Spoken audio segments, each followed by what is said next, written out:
Often as physios, we're recommending our clients who have had ankle injuries, especially inversion injuries of their ankle, to tape their ankles up for return to sport, or as they're coming back to return to training for their sport.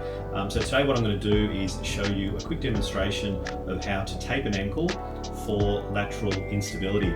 So what it does is it helps to provide feedback to the body as to what the ankle's doing. So as the ankle's moving, the tape pulls, it gives the body feedback, and then the right muscles can be activated to assist in protecting that joint. So if you do have sensitive skin, you can use the under wrap to protect the skin from, some people get allergic to this stuff, so you put this on first. We'll go straight for this for demonstration purposes, but you can put that underneath as a layer of protection before you put this on. So what I like to do first is put an anchor at the top of the ankle, and you don't want to come too high because you will end up causing a little bit of cramp or tightness through the calf. So you probably want to come just above that bone by a couple of, about 10 centimeters. If you're getting into the calf muscle, you might find you're too high. Then I want to set the ankle into this neutral position, so just have a 90-degree angle between the shin bone and the foot. So after I've done the anchor, I'll then do 2 stirrups, or sometimes 3 stirrups. And for my stirrups, I'll start on the inside, I'll lay the tape down, and then I'll come around the outside, a bit like a horseshoe, and lay it down. So there's stirrup number 1. For stirrup number 2, I'll usually start in front of the other one, but when I cross over down the bottom, I'll cross over at the same point, but then as I come forwards on the outside, I will fan out like this, and that's stirrup number 2. Stirrup number 3, I will start further backwards, but again I'll cross at the same point, and then I will fan out again and finish a bit higher. So you can see that the crossover's at the same point, the fan splays out the top.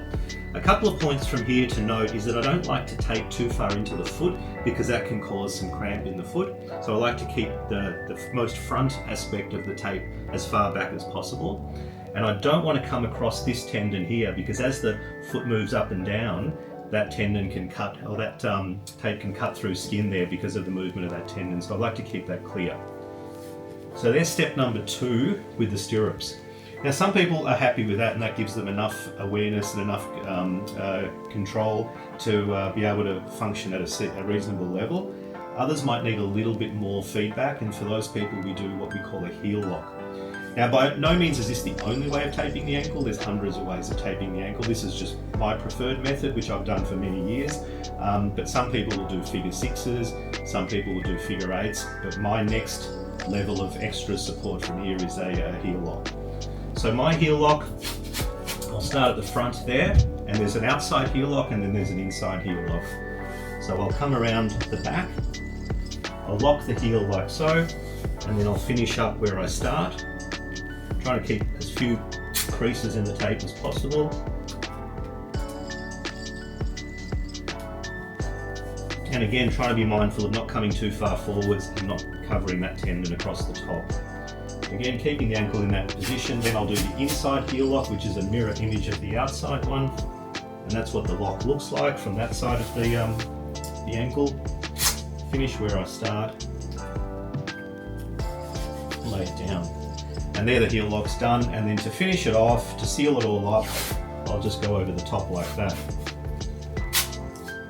Okay, how's that feel? Yep, nice and stable. So that will give a little bit of feedback to the ankle moving too far inwards. So when the tape pulls, the skin sends messages back to the brain so that the right muscles can activate to keep it nice and secure.